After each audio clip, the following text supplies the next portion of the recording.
ao conteúdo que ficou pela metade do nosso encontro passado. A gente vai continuar falando sobre aquele último ponto de controle da administração pública, que tem a ver com como a administração pública se porta dentro do processo judicial. A gente teve um pouquinho de dificuldade no encontro passado, porque acho que a maioria de vocês não estava muito habituada com algumas noções de processo civil. Então, eu estava passando especificidades sobre o processo civil. Se vocês não têm uma noção básica ali, mais ou menos, fica muito difícil, fica muito complicado de entender. Essa foi, inclusive, a queixa que a gente teve. A minha missão de hoje é deixar os conceitos que a gente viu, começou a ver a aula passada, mais didáticos, mais tranquilos, mais fáceis de entender. Então, eu vou usar bastante desenho e menos slide hoje, para que a gente não tenha problema em relação a esse conteúdo. Lembrando que a qualquer momento, qualquer instante, ficou com dúvida, pergunta, não fiquem com dúvida, aproveitem, que essa é a melhor oportunidade que a gente tem para conversar. Então, vamos lá. Minha tela 1. Deixa eu só ajeitar tudo aqui.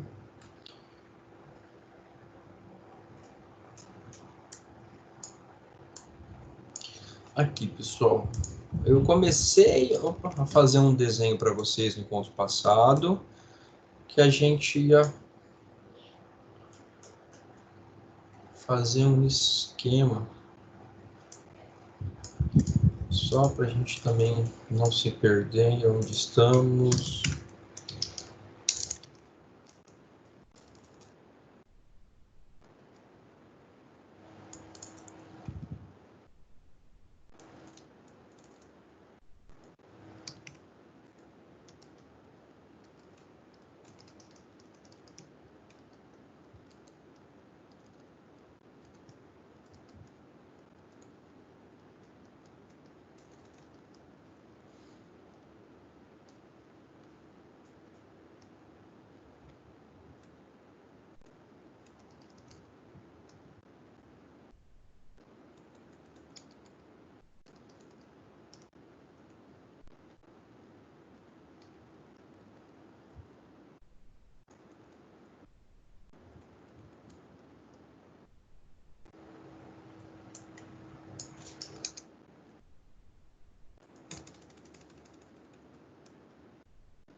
Bom, que isso fique bem claro.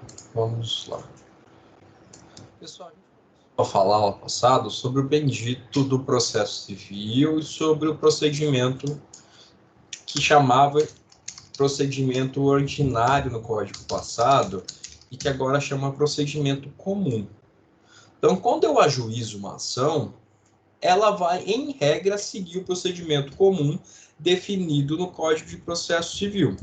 Esse procedimento comum, ele vai basicamente se dividir em algumas fases. A primeira fase é a fase em que eu vou pedir alguma coisa.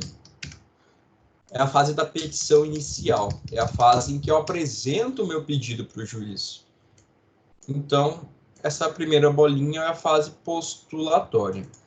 Depois da fase postulatória, hoje o juiz recebe a petição e a gente vai ter uma audiência prévia de conciliação ou mediação.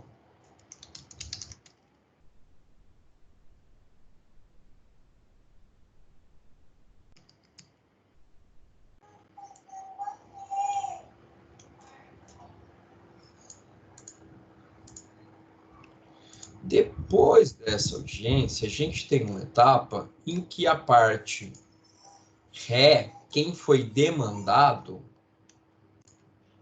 ela vai apresentar a defesa dela. Ela vai apresentar o ato de contestação.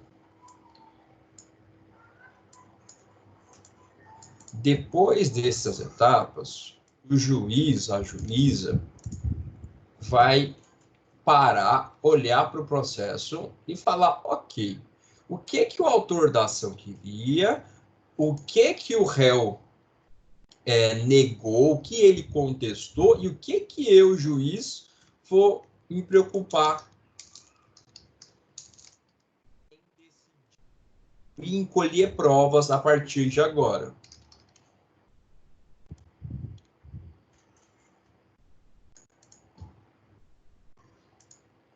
Eu vou explicar com mais calma também. Depois que o juiz decide tudo que ele vai decidir, ele fala, olha, realmente, está faltando eu entender, eu comprovar a situação A. Esse servidor público apresentou essa ação, só que existe um problema que eu preciso compreender como se deu a ação que, em tese, foi ilícita que ele praticou. Eu vou ouvir testemunhas, eu vou fazer perícias, eu vou pedir a juntada de documentos, juiz.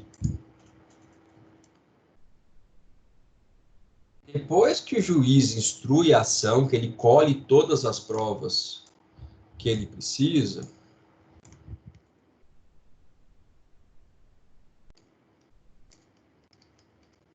nós temos a última fase do processo em primeira instância.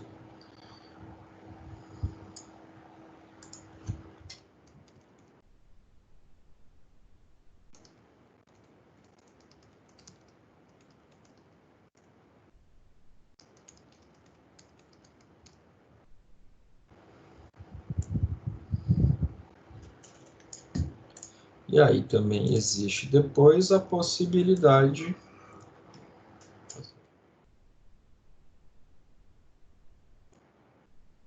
de você apresentar um recurso, ao que você pode apresentar uma apelação para que um tribunal analise o seu pedido. Pessoal, em linhas muitíssimo gerais, é mais ou menos assim que funciona o procedimento do processo civil.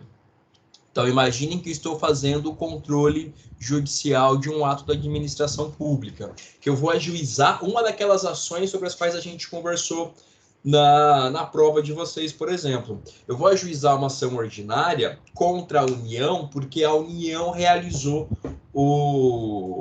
a demissão do servidor público de maneira indevida. Eu vou ajuizar uma ação contra o Estado de Mato Grosso do Sul, porque o Estado de Mato Grosso do Sul realizou uma licitação de maneira indevida e me prejudicou. Eu era um dos licitantes. Eu vou ajuizar uma ação contra o município de Campo Grande, porque o município de Campo Grande editou um ato administrativo que eu pretendo anular, porque eu entendo que esse ato administrativo me foi desfavorável. Eu vou fazer tudo isso, tudo que eu vou apresentar para o juiz, esse meu ímpeto inicial, essa minha ação inicial, ela está aqui na fase postulatória. Hoje, no CPC atual, que começou a viger em 16, a gente vai ter essa audiência de conciliação ou de mediação. E ela também se aplica à fazenda pública, tá? Ela também se aplica à administração pública, a não ser que eu esteja diante de um direito indisponível, que não admita transação, ou que o autor e a ré digam, olha, a gente não vai para audiência. Se os dois se negarem a fazer essa audiência é cancelada. Ou se o juiz entender que o direito que eu estou trazendo para a demanda, para a ação judicial, é um direito indisponível. De todo modo, eu vou ter na fase seguinte, se eu não tiver audiência e se eu não chegar a algum acordo aqui, isso aqui em linhas muitíssimo gerais visa a realização de um acordo. Se eu não tenho esse acordo, eu vou para a fase de defesa. Então, se eu ajuizei uma ação contra a União, contra o Estado, contra o município, ele vai apresentar a contestação. Ele vai apresentar o seu ato de defesa. E aqui eu volto para a gente conversar sobre um dos pontos da aula passada. A gente falou sobre algumas situações. Primeiro, a intimação da fazenda pública tem que ser pessoal. Eu não posso considerar que a fazenda pública foi citada ou intimada sem que a fazenda pública receba os autos, sem que a fazenda pública receba o processo e possa ler todo o processo. Nós, mortais, nós podemos ser citados por via eletrônica, por um mandado. A fazenda pública tem que ter a vista dos autos. Ela tem que ter o ato pessoal de intimação. Não existe, por exemplo, citação, intimação por edital da fazenda pública. Então, esse é um dos pontos que a gente falou.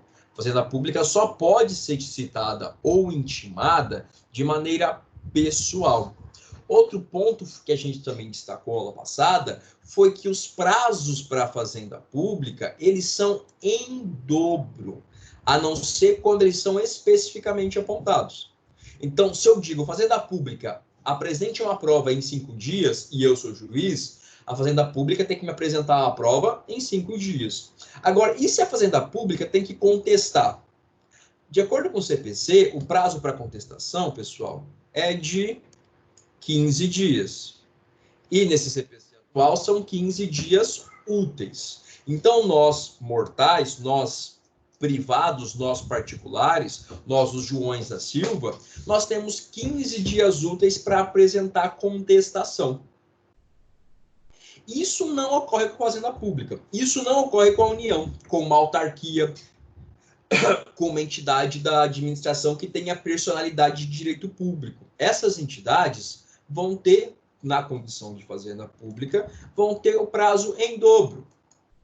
Ou seja, além de eu só poder contar esse prazo a partir da intimação pessoal, ou seja, depois dessa audiência, eu tive que encaminhar o processo para a União, que nesse caso é representada pela AGU, então eu encaminhei o processo para a AGU, só aí vai começar a correr o prazo da intimação pessoal, e esse prazo vai ser o dobro.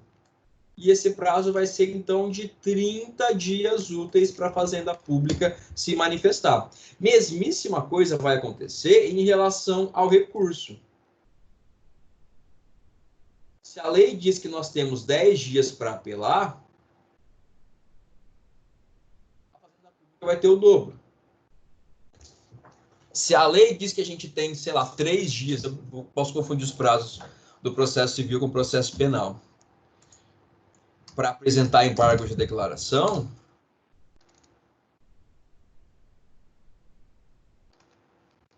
a fazenda pública vai ter o dobro.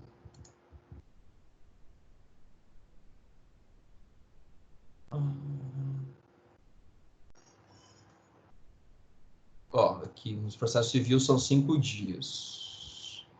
Então, se nós temos 5, a fazenda pública vai ter 10. Então, isso quer dizer o fato de eu ter conversado com vocês, olha, os prazos serão em dobro. Basicamente isso, tá? E essa intimação para que a fazenda pública apresente o recurso aqui, ou para que ela apresente contestação aqui, tem que ser uma intimação pessoal, tem que ser uma intimação física, a não ser quando o processo for eletrônico. Então, essa é uma diferença em relação à fazenda pública. Pessoal, outro ponto também que eu vou aproveitar para adiantar é que, imagine que eu, Guilherme, apresentei uma demanda, estou processando o João da Silva, por uma questão que envolve a venda de um carro, por exemplo. O João da Silva, ele vai ser citado para comparecer, lembrando que a citação é o primeiro ato que torna ciente a parte adversária, o réu, ele vai ser citado para comparecer nessa audiência, e depois ele vai ter o prazo da audiência, ele vai ter o prazo de 15 dias para apresentar a contestação. Imaginem que eu disse que eu vendi um carro para o João, que eu entreguei o carro para o João, eu tinha dividido esse valor em 10 vezes, o João me deu 10 cheques, com vencimento dia 5 de cada mês, só que só 2 cheques eu consegui depositar. Eu consegui ter o crédito. Os demais cheques voltaram todos. Eu processo o João e digo, olha, João, você não cumpriu a sua parte do contrato. Você ainda me deve o equivalente a 8 cheques. O João, vamos dizer que o João nem aparece na audiência de conciliação e o João nem apresenta contestação, embora tenha sido citado. O que vai acontecer nessa hipótese? E vocês estudam isso com calma em processo civil, a gente está falando de uma situação bem em linhas gerais. A gente vai ter uma coisa chamada revelia, que é o réu que, mesmo citado, deixa de se manifestar nos autos, no processo judicial. Essa revelia, pessoal, ela vai ter dois efeitos.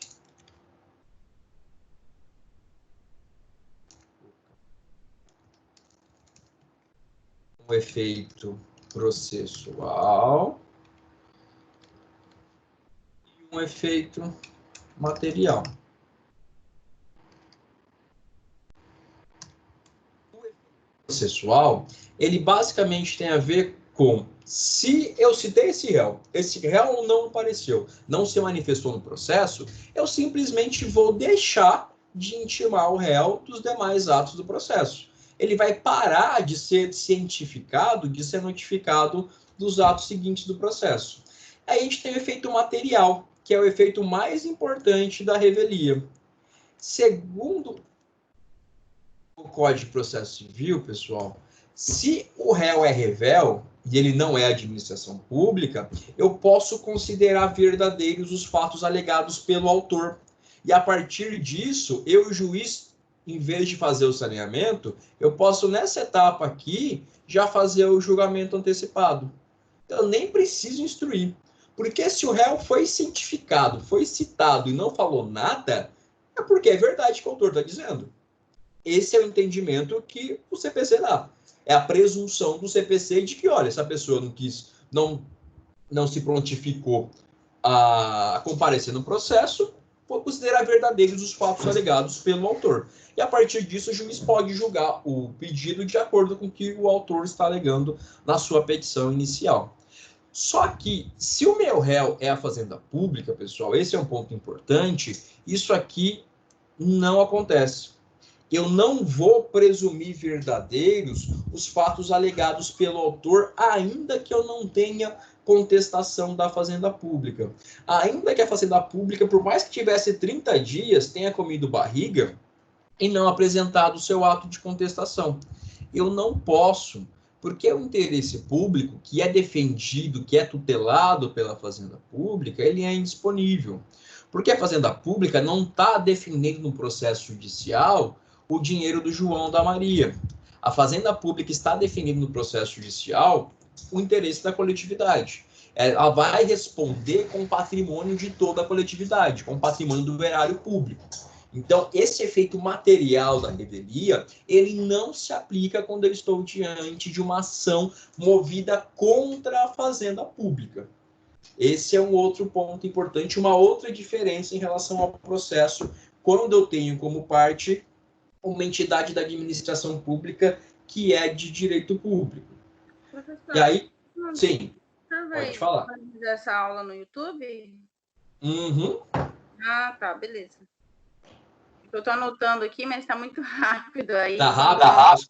Qualquer coisa vai dar uma alô que eu vou... Tá perfeito, só que eu digo assim, para anotar, para eu entender ao mesmo tempo, é bom que eu estude com calma depois, através dos vídeos, entendeu? Sim, não, eu entendo. Mas se qualquer coisa eu for mais tranquilo também, não, sem problemas. Tá, beleza. Fica tranquilo. Vai estar disponível no YouTube, sim. Beleza. Então, o que a gente já viu aqui, pessoal? Que eu tenho, primeiro, prazo em dobro, que a gente viu aula passada, e que eu tenho intimação e citação pessoal.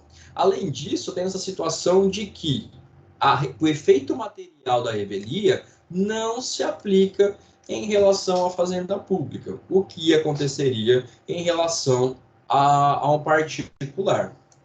Outro ponto, a gente vai ter diferença significativa, vai ser aqui.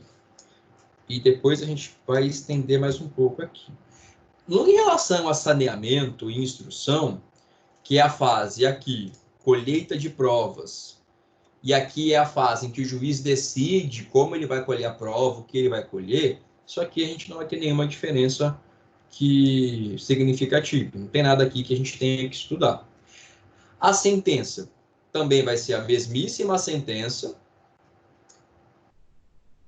que o juiz vai deferir ou vai indeferir o que eu estou pedindo. Nessa hipótese, eu estou atuando, nesse meu exemplo que eu dei todo até agora, estou atuando contra a fazenda pública. Só que aí vai ter uma situação que é o que a gente falou, nem sei se a gente chegou a abordar isso, eu acho que sim, na aula passada, que era a remessa necessária. A gente falou prazo e dobro, intimação pessoal, remessa necessária. Falamos que a gente chegou a falar de precatórios também.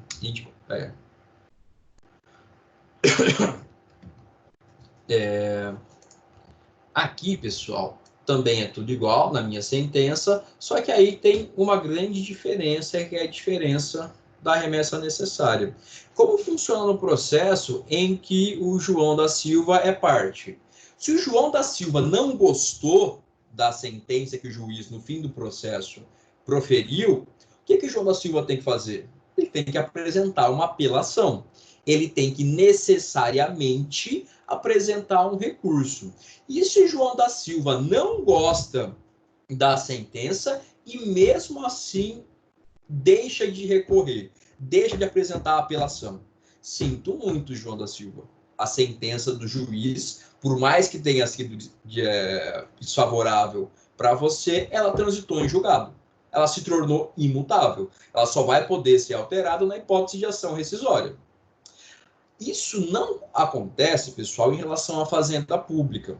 A fazenda pública, em regra, se o juiz proferir uma sentença contra a fazenda pública aqui, eu não vou ter um trânsito em julgado. A lei diz que essa sentença necessariamente vai ter que subir para um tribunal, para que um tribunal reveja de maneira automática essa sentença que o juiz proferiu. Por quê? Porque, pessoal, mais uma vez, a administração pública, ela está respondendo essa ação que foi desfavorável a ela com o nosso dinheiro, com o dinheiro público. Então, qual que é a lógica da estrutura processual aqui? Olha, se a administração pública perdeu essa ação, eu preciso necessariamente que um tribunal reveja a sentença sob pena de, talvez, por falha da advocacia pública que não tem interposto um recurso, ou por falha do juiz que decidiu de maneira equivocada, a coletividade, a pessoa jurídica de direito público vai responder com o seu patrimônio. Então, aqui você tem uma trava de segurança do processo. Ele diz, opa, se a administração perder, esse processo tem que ir automaticamente para um tribunal, sem a necessidade de interposição de apelação. Isso que é a remessa necessária que a gente conversou na passada. Então, se eu, Guilherme, tenho uma sentença que é desfavorável a mim e eu não faço nada, o processo morreu. Acabou.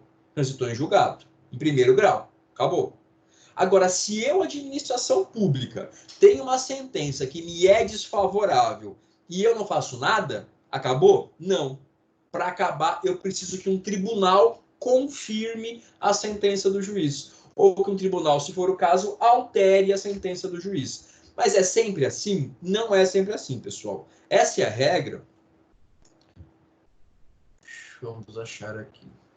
Essa é a regra geral que está no 496 caput do CPC. Só que aí a gente vai ver que nem sempre essa regra vai se aplicar, porque eu vou ter alguns limites de valor. Por exemplo, imagine que toda vez que a administração pública perdesse um processo, eu tivesse que subir esse processo para o tribunal de maneira automática, e a administração não quis recorrer. Só que a administração talvez tenha perdido, sei lá, R$3.000, R$4.000. São valores irrisórios para todo o montante de valores que é movimentado pela administração pública. Então, se a administração pública perde, mas perde pouco, o CPC entende que não é necessária a remessa. Agora, se a administração perde quantias razoáveis, aí nós teremos sim que observar a remessa necessária, senão a sentença não tem efeito. Ela só vai valer quando um tribunal ratificar. E se for o caso, o tribunal vai alterar. Ó, o parágrafo 1º do 496 que vai falar: nos casos previstos nesse artigo, sentença proferida contra as pessoas de direito público, se não for interposta apelação no prazo legal pelo órgão da advocacia pública, o juiz vai ordenar a remessa dos autos ao tribunal. E se o juiz não fizer, o tribunal que vai puxar o processo e falar: opa, deixa eu reanalisar isso aqui. Deixa eu ver por que a administração pública nesse processo está perdendo tanto dinheiro. Só para a gente ver rapidão.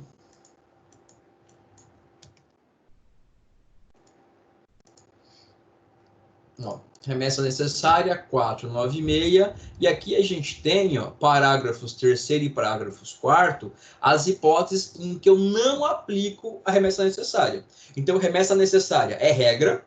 Se não houver remessa necessária, a sentença proferida contra a administração pública não vale de nada, não tem eficácia. Só que em algumas hipóteses, em especial as hipóteses que envolvem condenações em desfavor da fazenda pública em menor monta, aí eu não preciso enviar. Aí a sentença de 1º grau, se ninguém recorrer, já está valendo. Mas isso que se dá em relação à remessa necessária. Essa é outra diferença que a gente percebe quando a gente compara o processo civil do particular, do João da Silva, e o processo civil em que figura como ré, nesses exemplos que a gente tem dado, a administração pública. Outro ponto importante que a gente falou, e foi um ponto que eu acho que vocês ficaram um pouco perdidos, pelo menos eu senti. Vamos imaginar aqui, pessoal, que a administração pública foi condenada a pagar. A administração pública demitiu um servidor de maneira indevida. Foi uma decisão de demissão nula. E esse servidor ficou fora do cargo dele por anos. Vamos, sei lá, colocar 7, 8 anos, até que saísse a decisão de primeira instância. Aqui a sentença. Imagine que a administração pública foi condenada a pagar, sei lá, 400 mil reais para esse servidor.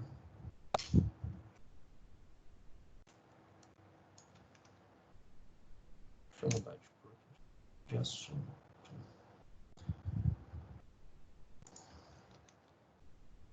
A sentença determinou, em 1º grau, olha, administração, esse servidor, na verdade, faz jus aos salários que ele deveria ter recebido durante todo o período em que você, de maneira indevida,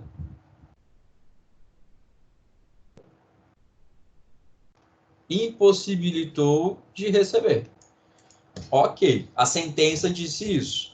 Nessa hipótese, eu vou ter remessa necessária. Um tribunal vai olhar para a sentença e falar: olha, administração pública, realmente, viu? Estou analisando se é de remessa necessária, embora ninguém tenha interposto recurso de apelação. Imaginem que o servidor está satisfeito com a sentença e a advocacia pública perdeu o prazo. O tribunal analisa e fala: realmente, você, administração pública, vai ter que pagar para o José 400 mil reais. O que acontece, pessoal, se eu, Guilherme, sou condenado a pagar 400 mil reais para alguém? A gente vai iniciar depois a fase, o tribunal confirmou, e a gente vai começar a fase aqui de cumprimento de sentença, que é a hora de pagar, que é a hora do vamos ver. E aí, você me deve 400 mil reais. Como que você vai pagar? Como que eu vou cumprir essa sentença? Como que eu vou implementar no mundo real essa condenação que o tribunal proferiu, que o tribunal emitiu? Se eu, Guilherme, estou respondendo uma ação e eu sou condenado a pagar 400 mil reais, na fase de cumprimento de sentença, o juiz vai mandar bloquear minhas contas bancárias. Um juiz vai mandar o Detran bloquear os meus veículos, como se eu tivesse veículos e contas bancárias assim no plural. O juiz vai mandar um oficial de justiça vir na minha casa e penhorar meus bens, penhorar minha televisão, meu computador. Para quê? Para que eu pague esses valores. Isso, evidentemente, se eu não pagar de maneira espontânea. Eu vou ter o prazo para pagar. Se eu não pagar, o juiz vai se valer dessas medidas para ver satisfeito esse crédito do meu credor. Agora, se eu, administração pública, sou condenado a pagar os 400 mil, isso não acontece. Aqui a gente vai ver o que a gente chamou de regime especial de execução, que vai se dar por meio dos precatórios, ou, se for de pequeno valor, por meio de RPVs, que são as requisições de pequeno valor. Isso que eu queria dizer para vocês, quando a gente falou que, olha, se a administração pública é quem está devendo, se a administração pública foi quem perdeu o processo, ela não se sujeita a cumprimento de sentença, à execução, como nós particulares nos sujeitamos. Então, esse nosso servidor, que teve uma sentença confirmada em segundo grau, em sede de remessa necessária, de segundo grau necessário, teve confirmada essa condenação da administração pública, ele não vai ter esse dinheiro amanhã. Ele não vai ter esse dinheiro no mês que vem, nem no ano que vem. Ele vai entrar na fila dos precatórios para receber. Aí eu vou precisar que a administração vai ser comunicada sobre essa condenação, vai ter que destacar o orçamento para pagar esses precatórios. Depois desse orçamento, ela vai repassar para o tribunal responsável e depois o próprio tribunal é que vai fazer o pagamento desse precatório para o credor, sempre de acordo com a ordem de apresentação. Vocês não regra, procedimento do precatório, quando que atualiza, quando que incide correção monetária. Isso é uma especificidade que vai muito além do que eu preciso que vocês saibam agora. Eu quero que vocês saibam, no entanto, que se eu processo a administração pública e ela é condenada, ela não sofre uma execução como nós particulares sofremos. Isso vai ser diferente em relação a ela.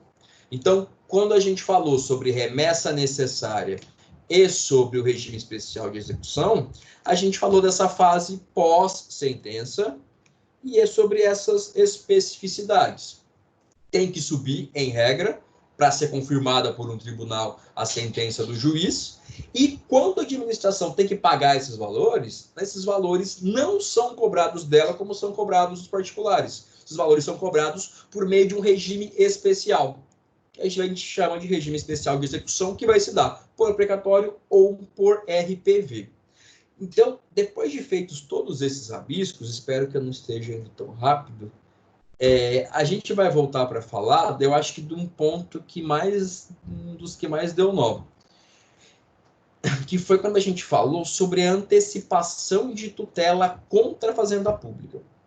Então, imagine que eu sou o João da Silva e eu sou um servidor público que estou pleiteando da administração pública um aumento por meio da ação judicial. Eu disse, olha, administração pública, você está me pagando de maneira indevida. Você precisa fazer a minha reclassificação na carreira, porque em vez de ser técnico A2, na verdade, olhando bem aqui a minha carreira e meu cenário de promoção e de progressão, eu teria que ser um técnico B5. E estou recebendo abaixo. Eu, João, estou ajuizando essa ação. Então, vou aqui na primeira fase e vou falar, olha, seu juiz, a administração pública está me sacaneando. Eu preciso que a administração pública faça a minha reclassificação como servidor e comece a pagar esse meu aumento, esse valor que, na verdade, ela está me devendo há tempos e ela não está pagando.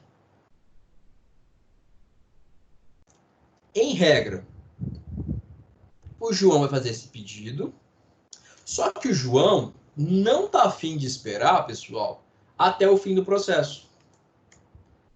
Porque, em regra, o que a gente tem? Você tem o provimento jurisdicional, você tem o atendimento daquilo que você está pleiteando, o deferimento do seu pedido, ele vem na sentença. É a sentença que vai falar, olha, realmente você está certo. Olha, João, realmente a administração pública tem que te pagar. Fiquem com esse exemplo na cabeça. Imagine também, pessoal, que eu agora estou ajuizando, que foi ajuizada contra mim, Guilherme, uma ação de reconhecimento de paternidade acumulada com pensão de alimentos. Alguém está dizendo que eu sou pai do filho de alguém que eu preciso pagar pensão. Então, essa pessoa ajuiza uma demanda contra mim, contra um particular, e diz, olha, seu juiz, esse cara é pai do meu filho, ele tem que pagar para mim uma pensão de R$1.000 por mês. Só que essa pessoa fala, olha, seu juiz, eu não consigo esperar até o fim do processo não, viu? Olha, seu juiz, se eu for esperar até o fim do processo, se eu for esperar 2 anos, 3 anos até o fim desse processo, até o proferimento de sentença, meu filho vai morrer de fome. Eu não vou ter como me sustentar durante esse período. Então, seu juiz, por favor, me antecipe a tutela. Em vez de você me dar a tutela jurisdicional lá no fim da ação, me antecipe, seu juiz. Me entregue ela agora. Me entregue ela sem nem ouvir o Guilherme. Porque eu não posso esperar. É uma situação urgente, seu juiz. É em linhas muito gerais, pessoal, que a gente chama de antecipação de tutela. Tenha em mente isso. O juiz ele está antecipando o provimento que seria final. O juiz está antecipando, numa análise mais superficial, o que ele só poderia reconhecer lá no fim, na sentença. Depois da contestação, depois da instrução. Só que eu posso estar diante de uma situação urgente em que eu não posso esperar a ação toda. Ou, em outras hipóteses, eu posso estar diante de uma situação em que eu não tenho urgência. Só que o que eu estou pleiteando está na cara. Está mais que evidente. Eu já trouxe as provas, dizendo, eu já disse, olha, seu juiz, o Guilherme é pai do meu filho e está aqui o exame de DNA. Está aqui a prova cabal, a prova absoluta do que eu estou te dizendo. Por que você, seu juiz, vai esperar até o fim da ação para me dar o que eu estou pedindo, o bem da vida que eu estou pleiteando, o valor que eu preciso, se você já tem agora, de antemão, a prova que você precisa? Nessa hipótese, também a gente vai ter antecipação de tutela.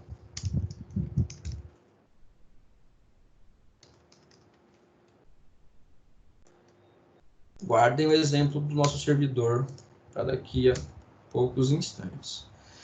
Essa minha antecipação de tutela, então, pessoal, deixa eu fazer diferente.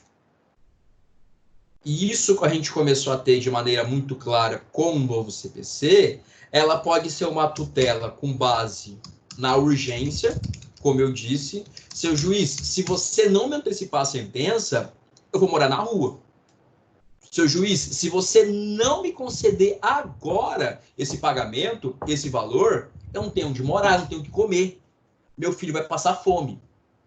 Então, eu peço para o juiz antecipar a decisão dele com base na urgência, com base em uma situação real que demanda, uma situação excepcional, que demanda que o juiz já me conceda agora.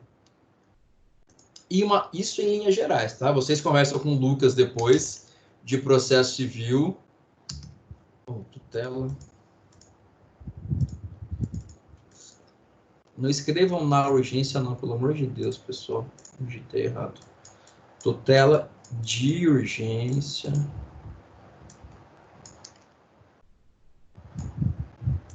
Ou da urgência.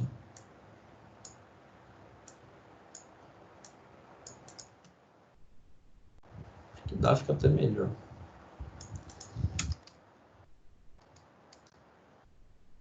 E a outra situação, meu outro fundamento é, olha, seu juiz, eu até teria uma situação urgente aqui, inclusive até tenho, só que já está evidente.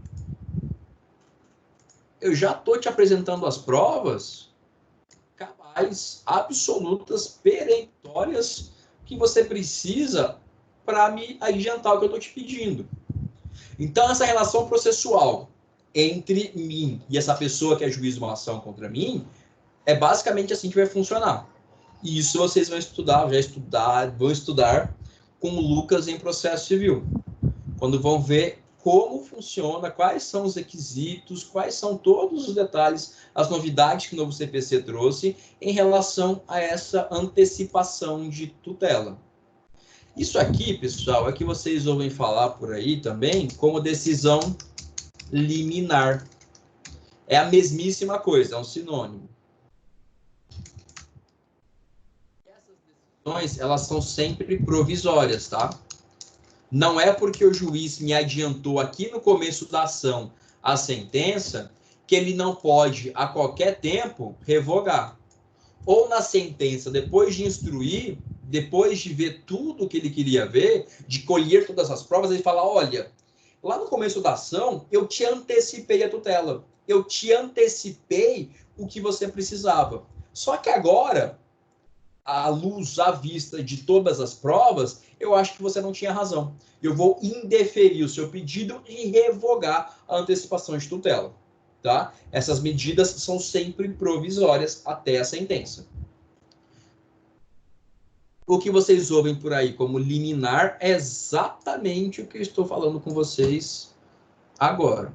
Em processo civil, vocês vão ver diferença entre medida cautelar, medida satisfativa, mas aí vai ser uma conversa propriamente para o processo civil. Então, essa é a minha situação, basicamente, entre uma pessoa e entre dois particulares. Vamos voltar para o nosso exemplo. Nosso servidor público que está processando a União, ou o Estado, ou o município, e diz, olha, você tem que me reclassificar. Houve uma alteração de lei aqui no meio da minha carreira e vocês não analisaram com a devida atenção como eu deveria estar na carreira. E aí o servidor diz, olha, seu juiz, a administração pública não está me pagando devidamente e isso tem impacto mês a mês no meu salário, na minha remuneração, no quanto eu ganho.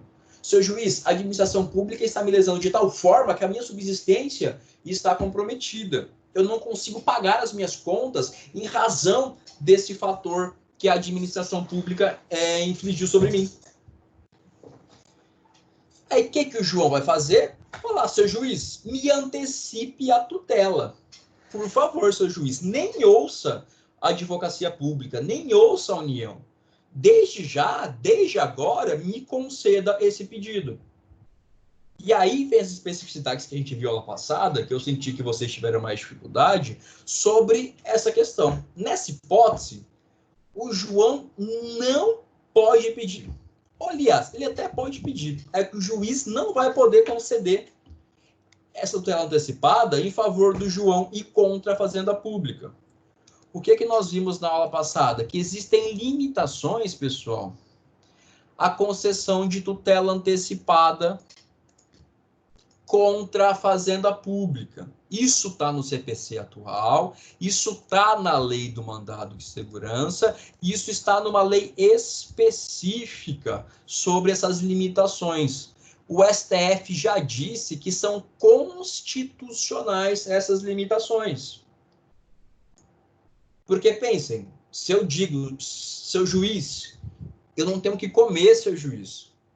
Eu não tenho que comer porque a administração pública está me deixando, praticou um ato indevido, um ato ilegal, um ato sem amparo na Constituição, na lei. O que disse o STF? O que diz o CPC? Olha, sinto muito. Você não pode ter esse tipo de antecipação de tutela provisória, em detrimento da administração pública em relação a algumas matérias. Ó, vamos ver a lei do MS, artigo 7, com parágrafo 2º.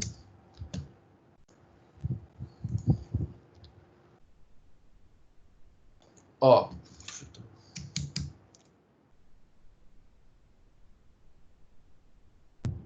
olha só, o que diz essa lei, a lei do MS, que o CPC, o mandado de segurança, que o CPC diz que se aplica no próprio procedimento comum do CPC, lá no fim do código.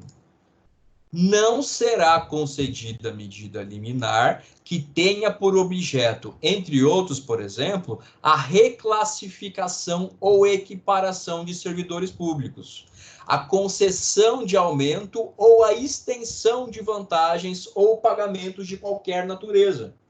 Então, o CPC, combinado com a lei do mandado de segurança, proíbe que o juiz conceda tutela antecipada cujo objeto seja a reclassificação de servidores, concessão de aumento ou alguma extensão de vantagem para o servidor público.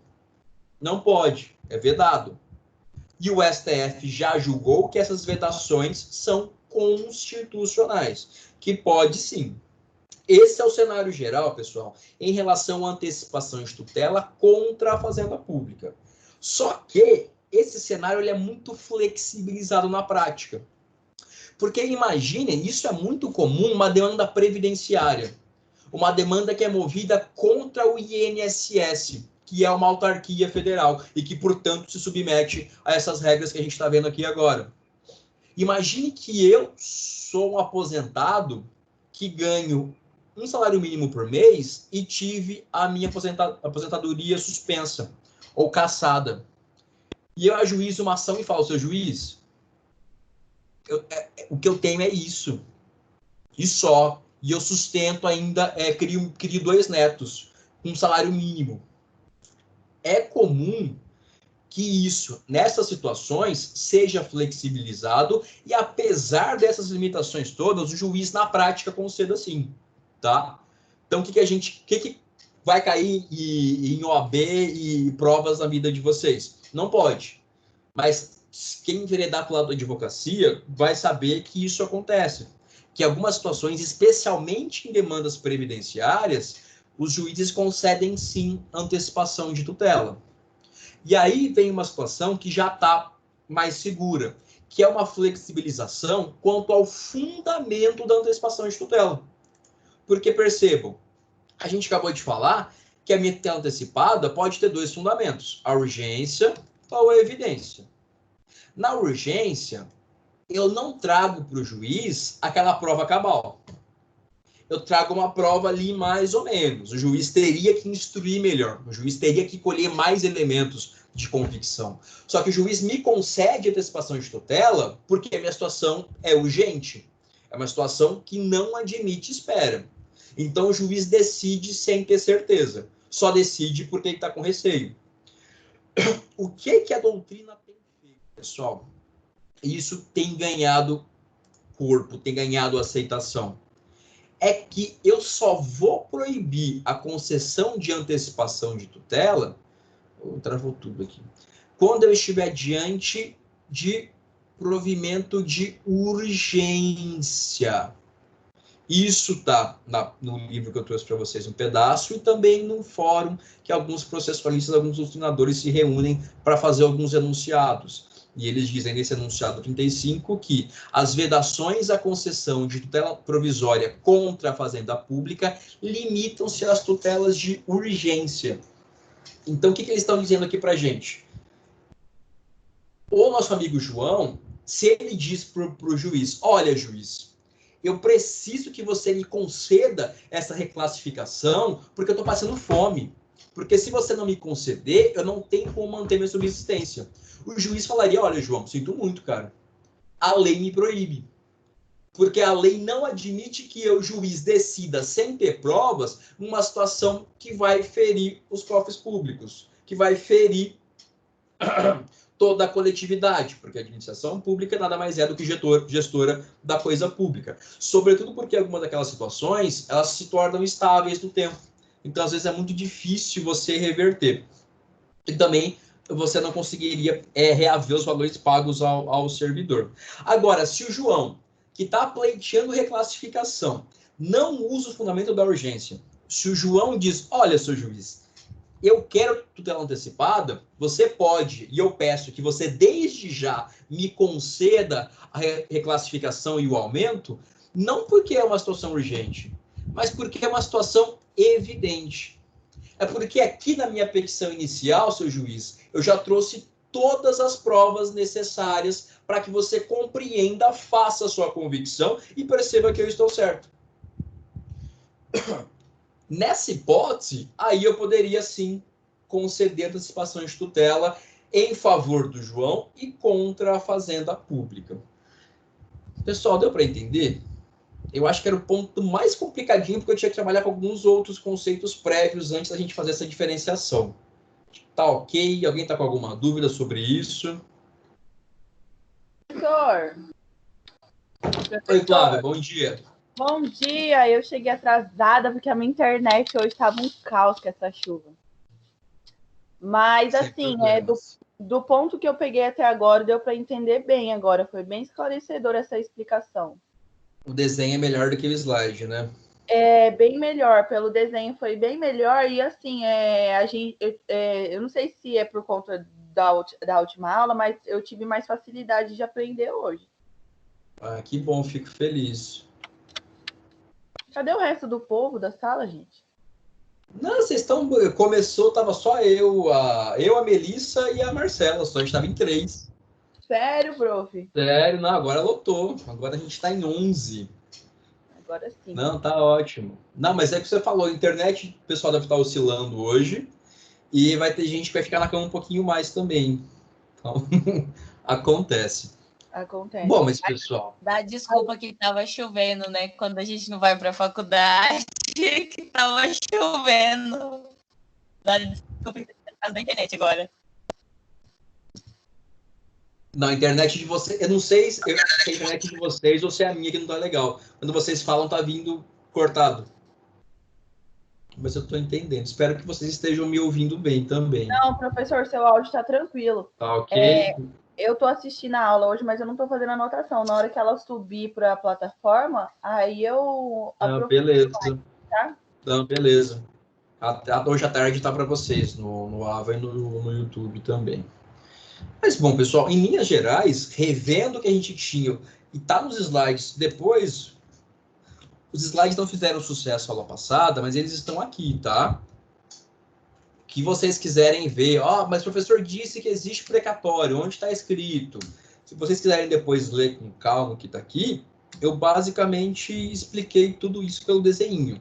Mas se vocês quiserem ver o fundamento, quem diz, por que diz, tal, tá aqui. Dando sequência, a gente viu que Nascimento fala para a gente dar uma olhadinha em algumas situações, em 3 ações, em 3 procedimentos específicos. Procedimento da ação popular. Bom dia. Kleber, bom dia. Tá me ouvindo? Sim, sim. É porque eu peguei da metade da aula. Essa antecipação de tutela é da jurisprudência do STJ? Como assim? A jurisprudência que o senhor falou é do STJ? Essa vedação? As vedações estão previstas na lei. Na lei 9.494, isso? Não. É na 8437. Tá no CPC, no fim do CPC. E ele puxa a 8437, artigos 1º ao 4º, é a lei que fala especificamente sobre essas limitações. E ele também puxa o artigo 7º, parágrafo 2º da 12.016, que é a Lei de Mandado de Segurança. Aí a gente tem uma decisão do STF, que é antiguinha, que fala, olha, pode sim. São constitucionais essas limitações. Você vai achar a jurisprudência em geral falando, olha, você não pode conceder tutela antecipada em desfavor da fazenda pública nessas hipóteses. Só que aí você vai ver, no STJ você vai encontrar bastante, em tribunais de segundo grau, TRF, STJ, você vai encontrar bastante, decisões que falam, olha, poder não pode, mas eu estou diante de uma situação tão excepcional que eu vou conceder sim. Mas o que a gente tem de consolidado, de sólido, é as disposições do CPC e a ADC, a Ação Declaratória de Constitucionalidade, número 4. Aí eu trouxe para vocês, o que está aqui, são 2 enunciados de doutrina, 2 trechos de doutrina dizendo, olha, na verdade, as limitações só se aplicam à antecipação de tutela com fundamento na urgência e não com fundamento na evidência. Mas se você, Kleber, parar para jogar no STJ agora, você vai achar julgamentos falando, olha, não pode, sinto muito, e falar, olha, não pode, mas calma aí que a gente vai, nessa situação excepcional, concederemos.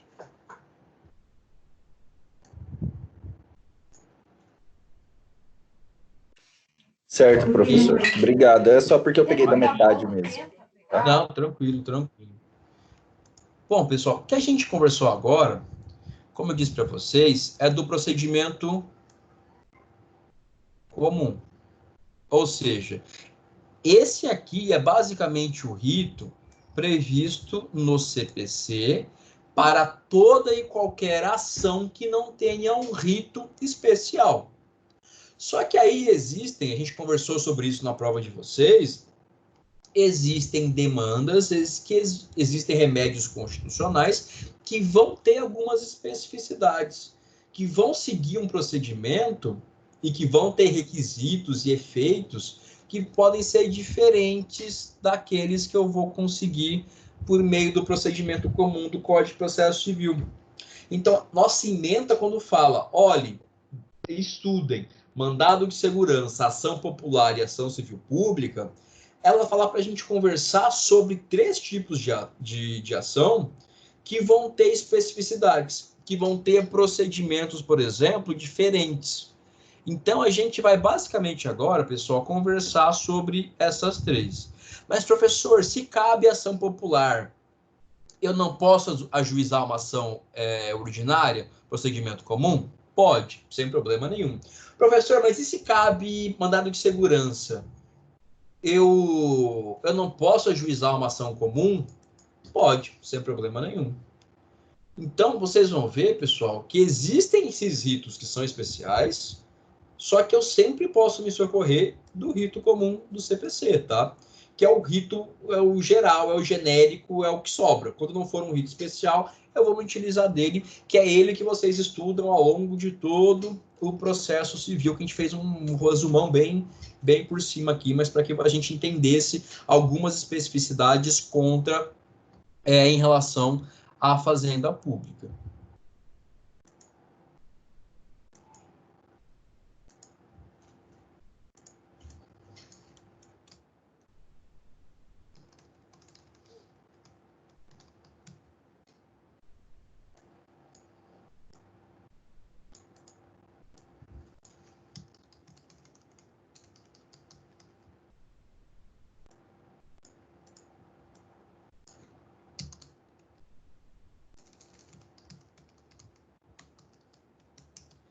Reforçando, pessoal.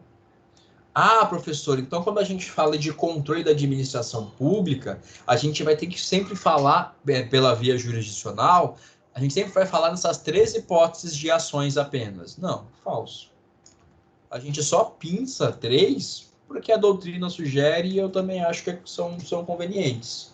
Mas eu poderia falar em outras hipóteses de remédios constitucionais que também se prestariam ao controle da administração pública pela via jurisdicional, sem problema nenhum, tá? A gente vai ver essas 3 porque são, em especial o MS, mandado de segurança, é o mais comum, o mais usado.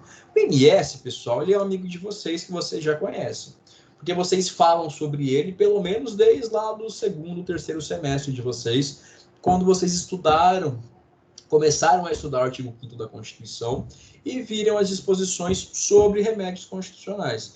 Vocês viram que existe o mandado de segurança, que ele se presta a tutelar direito líquido e certo, quando esse direito líquido e certo não for tutelável por meio de habeas corpus ou por meio de habeas data.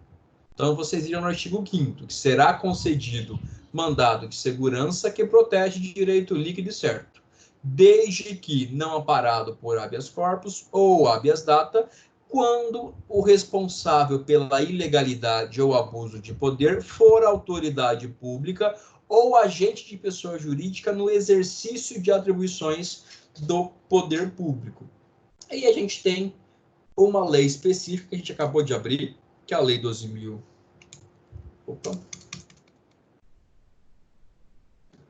A Lei 12.016, que traz todo o procedimento do mandado de segurança. Só fazendo parêntese, que ele pode ser individual ou ele pode ser coletivo. Ou seja, eu posso tutelar um direito individual ou posso tutelar um direito transindividual ou tutelar um direito que diz respeito a um grupo, categoria, classe de pessoas determináveis ou indetermináveis. A gente tem uma lei específica. E o que é mais importante que vocês saibam de MS?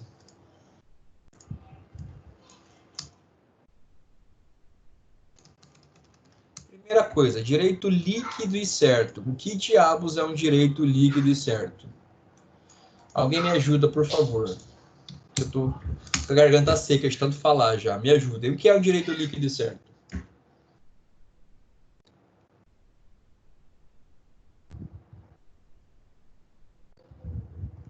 Alguém se arrisque, por gentileza. Não tem certo e errado, a gente vai construindo.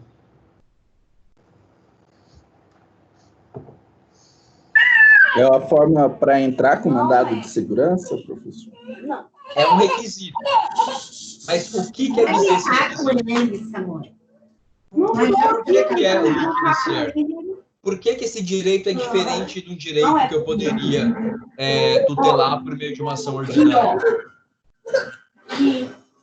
Proteger o direito violado?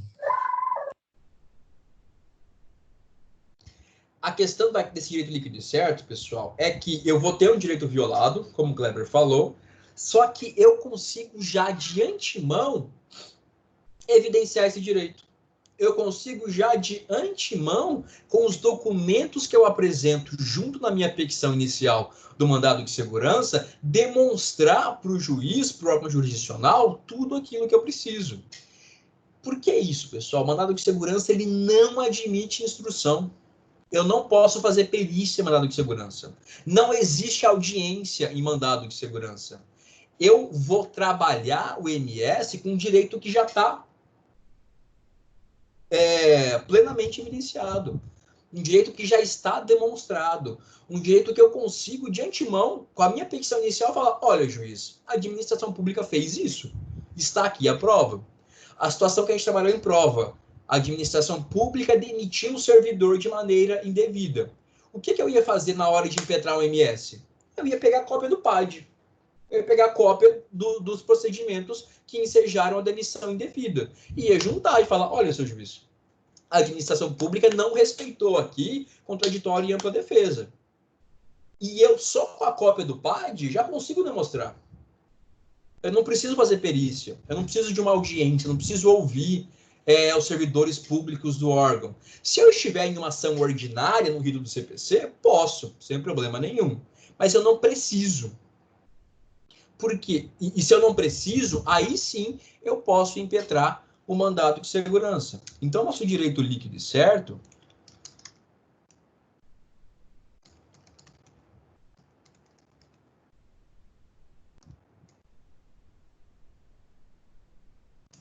é um direito que ele é comprovado, que ele é evidenciado sem que eu precise de medidas instrutórias, sem que eu precise de uma perícia, de uma diligência, de uma audiência, de um comparecimento do juiz em algum lugar.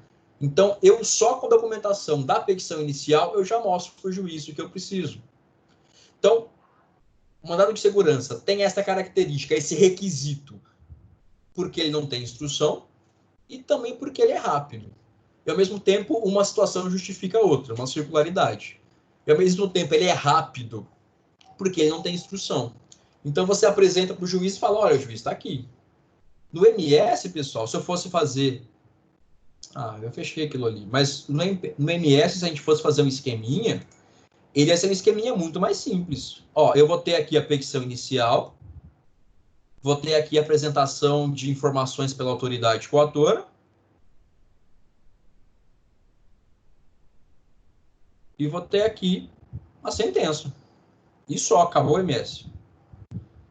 Eu não tenho instrução, eu não tenho saneamento. Ficou tortinho, mas... é só isso aqui. E acabou o mandado de segurança. Ele é um procedimento muito mais célere. Por quê? Porque para que eu possa utilizar o mandado de segurança, eu já tenho que estar com a prova na mão. Eu tenho que estar com a prova já toda no jeito, toda feita. Se eu precisar instruir, se eu precisar de audiência, se eu precisar ouvir uma testemunha, se eu precisar de uma perícia em um documento, aí eu não posso utilizar o MS. Aí eu vou me socorrer das regras lá do CPC. Eu vou utilizar o procedimento comum do CPC. Então, o primeiro ponto, o ponto mais importante, o ponto que é a cara, que define o que é mandado de segurança. Direito líquido e certo. Pessoal, isso tem a ver com a prova, tá? Tem uma súmula do STF, que eu não vou lembrar agora o nome, que ela diz, basicamente, que a controvérsia...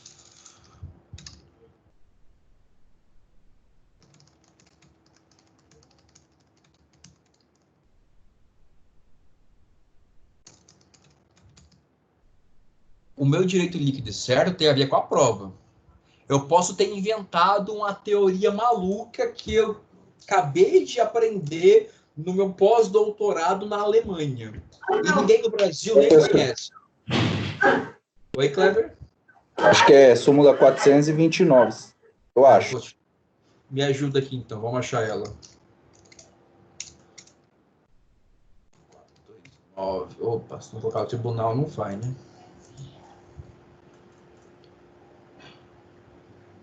Não, não é essa ainda.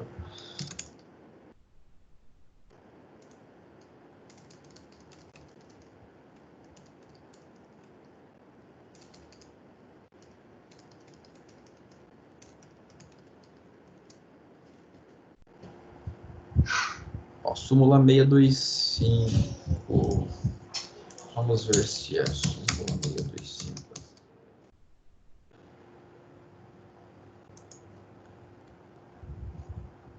Aqui, ó. Se o direito ele é controvertido, se eu não tenho certeza sobre o direito, se eu não tenho certeza sobre a tese jurídica que eu estou levantando, tanto faz. Eu posso, de todo modo, utilizar o MS. Quando a Constituição diz, olha, conceder-se-á mandado de segurança quando houver violação de direito líquido e certo, a Constituição me traz como requisito um requisito probatório, não requisito sobre a tese do direito.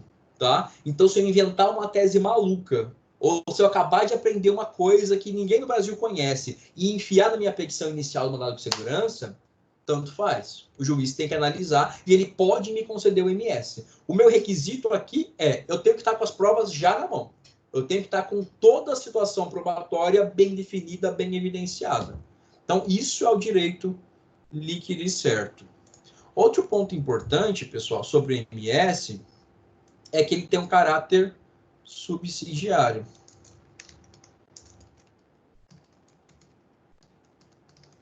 Ou seja, eu só vou poder utilizar MS quando não houver nem habeas corpus, HC, nem habeas data. Ou seja, se eu tenho um direito líquido e certo violado, mas esse direito líquido e certo tem a ver com um direito ambulatorial, com o direito de ir e vir, eu não posso utilizar MS, eu tenho que usar HC. Se eu tenho um direito líquido e certo violado, mas esse meu direito diz respeito à possibilidade de eu ter acesso a informações que órgãos públicos têm sobre mim, ou retificar essas informações, não cabe mandado de segurança. O que cabe é habeas data. Então, ele tem esse caráter que ele só é possível quando não envolva direito de ir e vir, e quando não envolva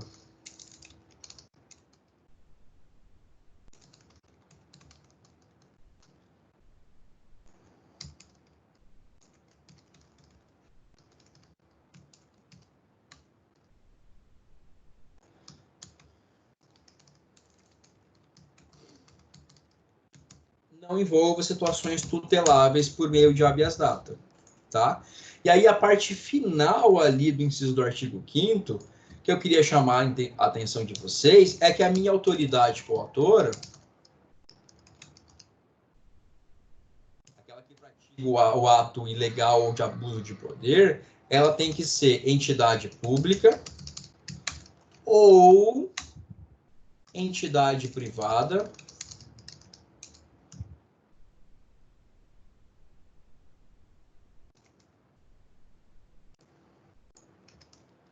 que atue como se pública fosse. Então, no meu 90% dos casos, quando eu for fazer o controle da administração por meio do mandado de segurança, eu vou impetrar o meu MS contra uma entidade pública. A minha autoridade coatora vai ser, em regra, alguém da própria administração pública. Olha, o diretor do tribunal, o presidente do tribunal, quando realizou a divulgação do edital de tal concurso, ele fez isso de maneira indevida. O edital de concurso cuja responsabilidade é do presidente do tribunal é indevido. Ou, olha, o superintendente do IBAMA em Mato Grosso do Sul praticou um ato indevido. Então, são sempre autoridades públicas, pessoas vinculadas diretamente à administração pública. Só que nem sempre será assim. Existe a possibilidade de eu impetrar um MS contra uma entidade privada que faça, às vezes, de uma entidade pública. Por exemplo, imagine a situação em que vocês, por alguma razão, não conseguiram pagar as mensalidades do curso de vocês lá no 10º semestre. Daqui a 5 semestres, Covid, cenário de crise no Brasil, sei lá, não que isso não batendo na madeira aqui, não que isso vá acontecer. Mas imagine que você deixou de pagar as suas mensalidades lá no último semestre do curso. E aí, vocês não, vai pegar mal para mim, tá até gravado isso aqui. Vocês não, algum aluno da UCDB deixou de pagar as mensalidades dele no 10º semestre do curso de Direito.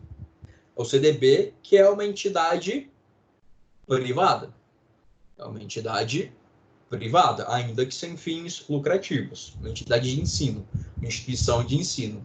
Então, imaginem que o aluno dessa instituição de ensino privada, ele deixa de pagar as mensalidades do fim do curso, e a instituição de ensino diz, olha, meu amigo, sinto muito, eu não vou emitir o seu diploma. E o aluno fala, opa, mas calma aí, eu já estudei isso, eu já vi isso no meu estágio, que você, instituição de ensino, não pode me privar da obtenção de diploma por situação de inadimplência. Se eu estou no último semestre matriculado, eu concluo o curso, eu cumpro todos os requisitos, ainda que eu esteja devendo, você, instituição de ensino, é obrigada a me fornecer diploma. Esse aluno fala, eu, então, vou impetrar o mandado de segurança contra você, instituição de ensino superior privada. Pode, pessoal?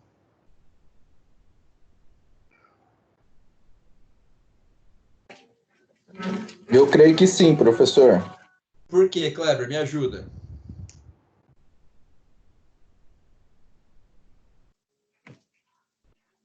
Porque você vai estar privando a pessoa de exercer a profissão dela, né? Daí, como que ela vai pagar também a faculdade depois? Mas eu poderia utilizar o mandado de segurança ou eu teria que usar uma ação ordinária? Porque é o CDB nesse meu exemplo. Ela é uma instituição pública ou é uma instituição privada que atua como se fosse pública?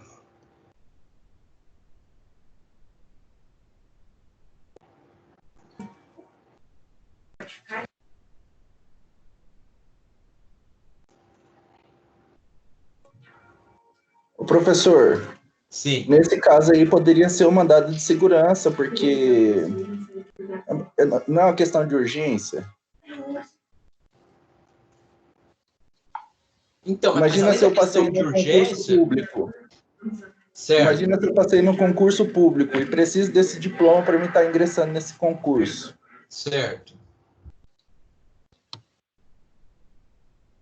Não, ok, mas a gente está vendo aqui que alguns requisitos do MS, um dos requisitos é, eu não posso mover o MS contra pessoas privadas em regra.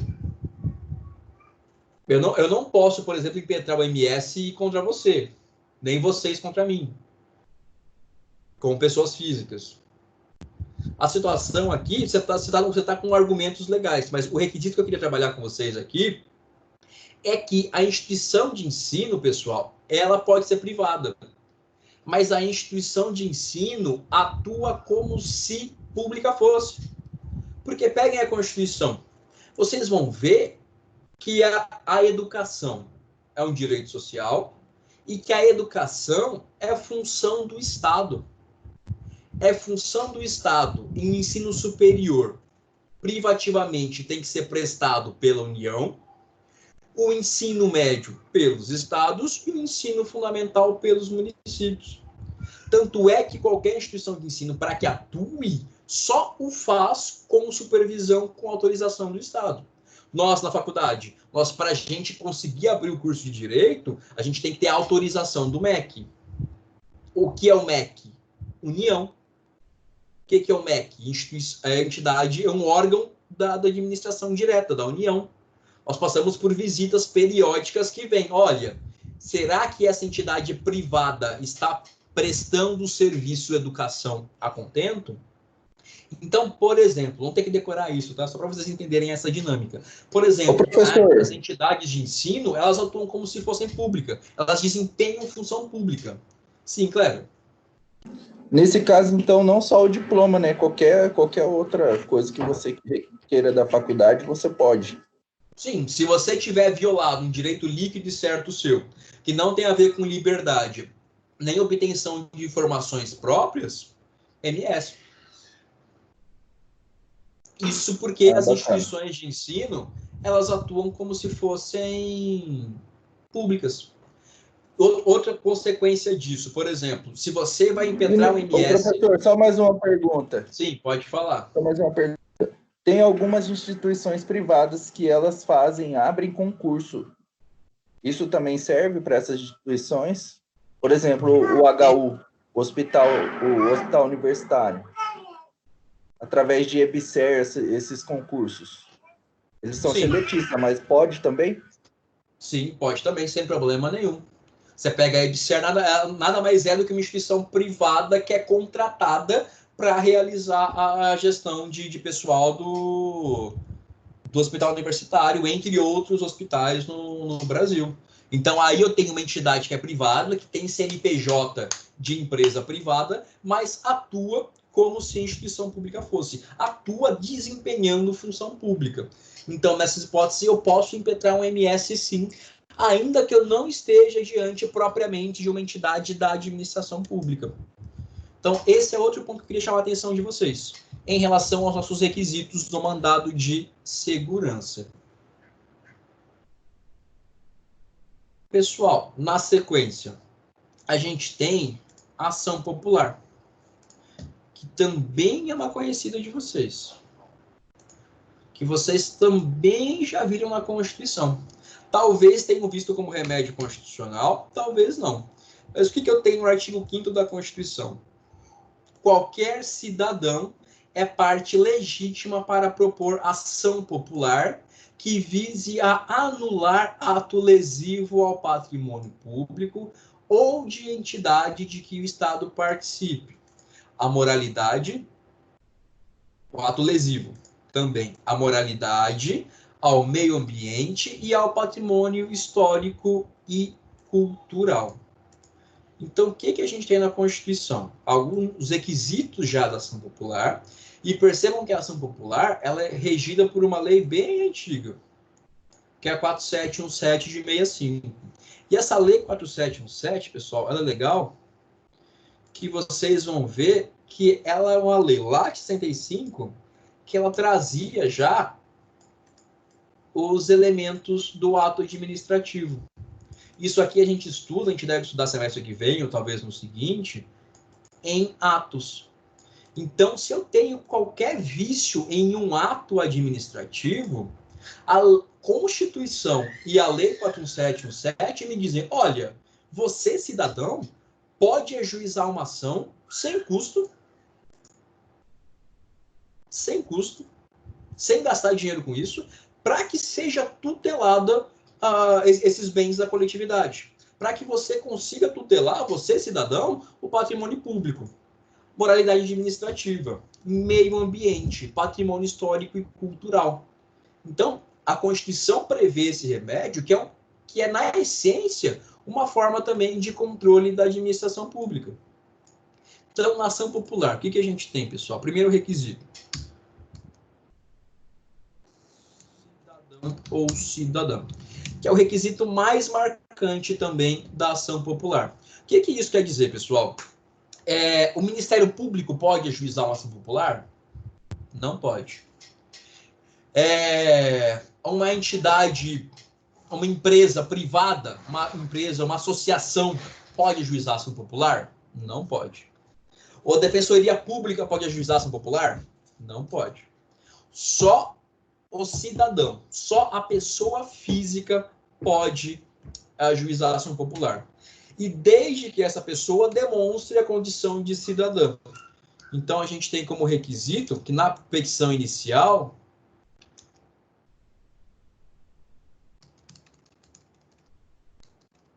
seja apresentado o título de eleitor de quem ajuiza. Porque é por meio do título que esse indivíduo comprova que ele é um cidadão em pleno gozo dos seus direitos. Então, isso é muito importante. Pessoal, pegadinha de concurso de OAB da vida. Ah, o Ministério Público ajuizou a ação popular. Não existe isso. Não pode. Se o promotor de justiça, na condição de cidadão, ele quer colocar o nome dele ali como cidadão, como o CPF dele ali, a pessoa física. Se ele quer ajuizar, pode. Perfeito. Agora, a instituição, o CNPJ, é proibido de ajuizar ação popular. Tá? Quem faz isso é exclusivamente o cidadão. A gente vai tutelar por meio da ação popular. Deixa eu colar aqui que eu sempre esqueço.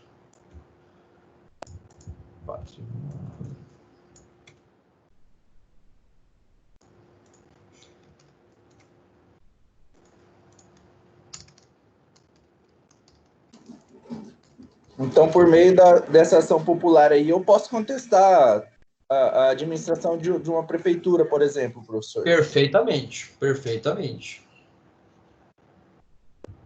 Qualquer um de nós, isso aqui é muito utilizado, pessoal, porque, isso, de fato, são muito usadas as ações populares, porque você não tem requisitos além de ser cidadão. Então, chove ação popular, por exemplo, agora, época da Covid, da pandemia. Ano passado, a gente teve uma série de ações populares também contra aquela situação do... Foi o Crivella, acho que na Prefeitura do Rio, que fez a censura, a Bienal do Livro. Teve a situação... Não, a situação da Bienal não, foi a situação, acho que foi o Dória, em São Paulo, se eu não me engano, no estado de São Paulo, que tinha uma página de um livro didático que tinha um texto sobre gênero, sobre o que é ser homem, o que é ser mulher. E o Dória fez o estado inteiro recolher os livros didáticos todos, em razão de uma página que ele entendia que era uma página subversiva, e ocasionou para o Estado lesão financeira. Porque o Estado teria que devolver todos os valores, todos os livros, e recontratar uma empresa para entregar outros livros didáticos para os alunos do Estado. Então, isso por meio de uma ação popular foi revisto. Alguém do Estado de São Paulo ajuizou uma ação popular, algum cidadão falou, olha, seu juiz, o governador está ocasionando lesão aos cofres públicos. Essa conduta dele está fazendo com que a administração gaste mais uma vez o valor de livros que já haviam sido adquiridos. Não é adequado você retirar de circulação das escolas todos os livros em razão de uma página contra a qual se diz que seria indevida. Então, essa é uma ação... Pessoal, a ação popular chove. Se vocês quiserem agora, terminando a aula, achar o modelo de ação popular e apresentar ela contra qualquer coisa que vocês discordem, apresente ação popular contra medidas da Covid, apresente ação popular contra instituições que não estão adotando medidas contra a Covid. Qualquer um pode fazer isso, tá? Sem custo. A não ser que a Constituição diz, salvo comprovada má-fé. A não ser que você tenha ajuizado uma ação popular para fazer, eventualmente, um jogo político. Para que você, às vésperas de uma eleição, por exemplo, tente arranhar a imagem de algum candidato. Aí você vai ter que pagar. Mas, de resto, se você é cidadão e pretende tutelar algum desses bens jurídicos aqui, fique à vontade. Você só precisa escrever a petição inicial e juntar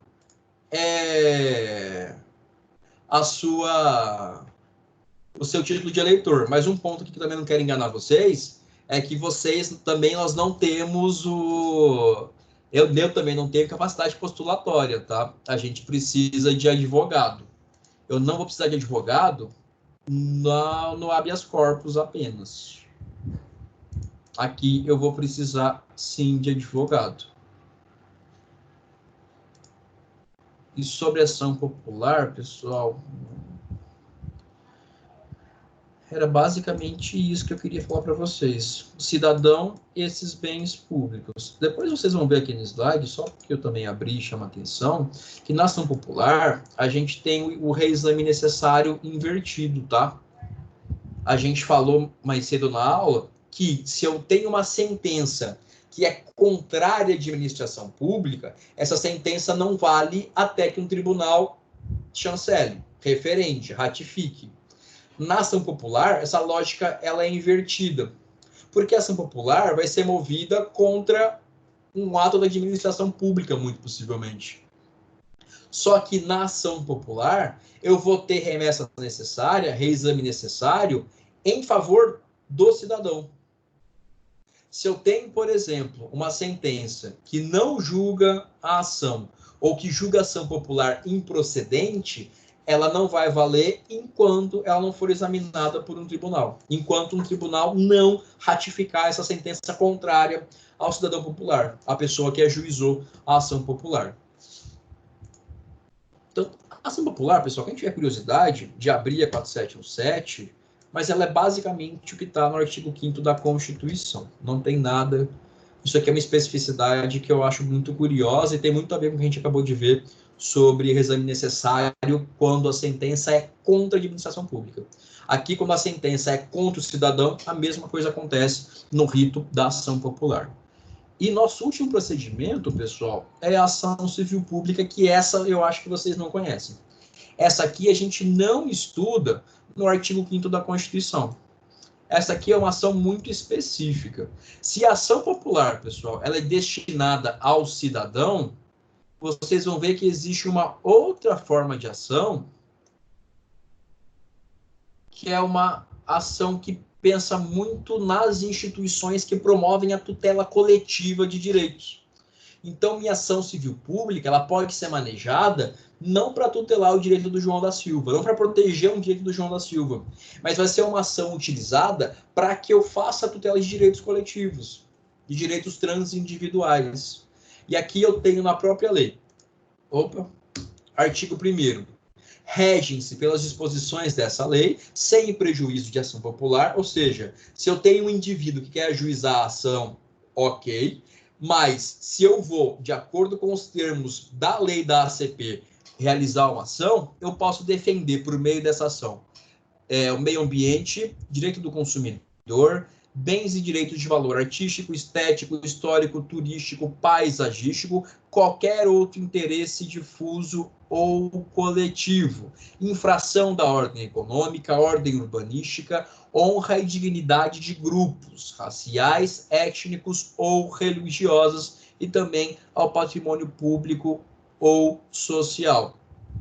E aqui, minha grande diferença em relação à ACP, pessoal, são os meus sujeitos ativos. Aqui eu vou ter Ministério Público, ou seja, quem tem legitimidade para ajuizar uma ação civil pública. Ministério Público, Defensoria Pública, administração direta e associações privadas, quando elas estejam constituídas há pelo menos um ano e que entre as suas finalidades existe uma pertinência entre a finalidade da associação e aquele direito que ela está defendendo em juízo por meio de uma ação civil pública. Ou seja, aqui eu excluo a pessoa física. Aqui eu excluo o cidadão. O cidadão não pode ajuizar uma ACP. Quem pode ajuizar uma ACP são exclusivamente Ministério Público, Defensoria, administração direta, indireta e a associação, desde que observados esses requisitos. Ou seja, o mais comum é você ver basicamente Ministério Público e Defensoria Pública ajuizando ações civis públicas, e não o cidadão. Então, se o cidadão quer tutelar esses bens, por exemplo, ele vai se valer da ação popular. Se eu tenho uma situação que busca tutelar direitos transindividuais por meio de ação civil pública, isso só pode se dar por meio desses sujeitos ativos aqui. Então, se na ação popular eu excluir o CNPJ, aqui eu vou excluir o CPF.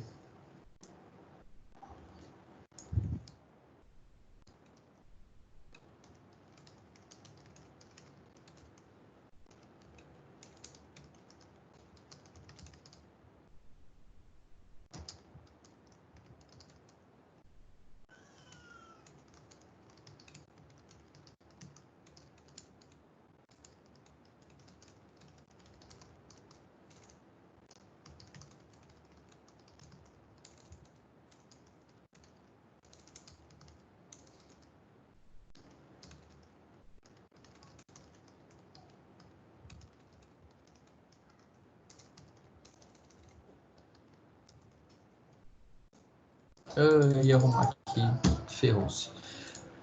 Enfim, esse aqui é um item importante.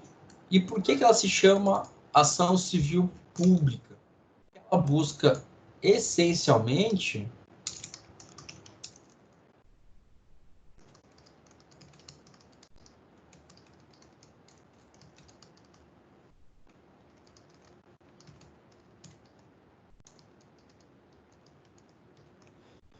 e isso é um ponto que vocês vão estudar em outra disciplina, mas eu já adianto para vocês que a ação civil pública, ela faz parte do que a gente chama de microsistema de processo coletivo. E esse microsistema é composto, em especial, pelo CDC. Não se enganem, o CDC não diz respeito apenas a consumidores. O CDC,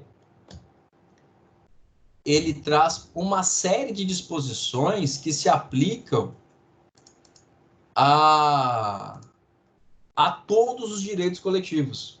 E aí, quem quiser se aprofundar, saiba que no artigo 81 do CDC, está nos incisos 1º, 2º e 3º, está a definição das espécies do gênero de direitos coletivos.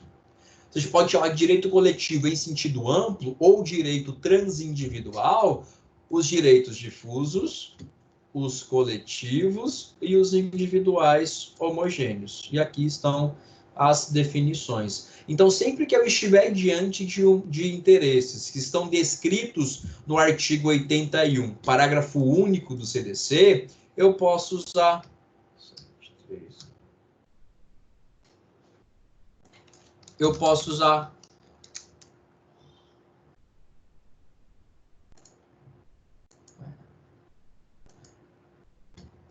a ação civil pública. 7347 também, pré-constituição, também antiguinha, lei de lá de 85. Então, artigo 1º, a gente acabou de ver, os bens que são tutelados, e a gente tem a questão de competência da ação, todas as situações que envolvem coisa julgada. A gente acabou de falar, as pessoas que têm legitimidade para ajuizar a CP. Ponto importante, parágrafo 4º, pessoal, do artigo 5º, ele até flexibiliza a regra da pré-constituição por 1 ano da associação. A depender das características da demanda, o juiz pode até dispensar isso. Qual é o papel do Ministério Público, tal. A lei curtinha. A lei da ação popular também é uma lei curtinha. Então, pessoal, pensei em controle jurisdicional da administração pública, em ações em espécie. Nossa ementa da disciplina trouxe 3. Em geral, 90% dos casos, eu vou me valer de um MS, mandado de segurança, para tutelar uma situação minha, do Guilherme, mas ele também pode ser coletivo, tá, pessoal? A lei do MS, no fim, ela traz hipóteses em que podem ser manejados mandados de segurança que também tutelem direitos coletivos. Mandado de segurança, um remédio constitucional, ele é célere, ele não admite instrução. Outro ponto que eu não escrevi aqui, mas é que também eu não posso dar bobeira, porque ele também tem um prazo decadencial de 120 dias da ciência do ato contra qual eu vou manejá-lo. Então, se passou 120 dias do ato que eu quero enfrentar por meio de mandado de segurança, eu não posso mais usar o MS. eu vou necessariamente ter que utilizar a ação ordinária, o procedimento comum lá do CPC. Então, o mandado de segurança já era conhecido de vocês, e quando eu falo em controle da administração pública, ele vai ser, sim, o grande responsável, a grande via, o grande caminho para que eu faça esse controle. A ação popular também é bastante utilizada, porque ela não tem requisitos muito rebuscados, muito complexos, muito difíceis de serem atingidos. Eu tenho que ser cidadão. Eu preciso buscar a tutela de um desses interesses que estão lá na Constituição e também na lei da ação popular. Só ponto importante, quando vocês pensarem em cidadão e em ação judicial, vocês, até o resto da vida de vocês vão fazer um link. Cidadão, ação judicial, ação popular. Sempre que juntarem as palavras ação judicial e cidadão, vocês vão pensar na ação popular. Reforçando mais uma vez, não existe ação popular que é manejada, que é interposta, que é ajuizada, por pessoa jurídica. Sempre pessoa física, sempre cidadão. E, no outro oposto, eu tenho uma ação que nunca vai poder ser ajuizada por uma pessoa física, só por pessoa jurídica, em especial Ministério Público, Defensoria Pública, entidades da administração pública. Também sendo possível para instituições privadas, desde que constituídas há pelo menos 1 ano, em regra, e que tenham uma pertinência temática entre o seu objeto associativo e o direito que eu pretendo tutelar em juízo. A ação civil pública, ela vai sempre buscar a tutela dos interesses coletivos em sentido amplo, dos direitos transindividuais, que são aqueles que estão lá no CPC que eu acabei de apresentar para vocês. Tudo bem até aqui, pessoal?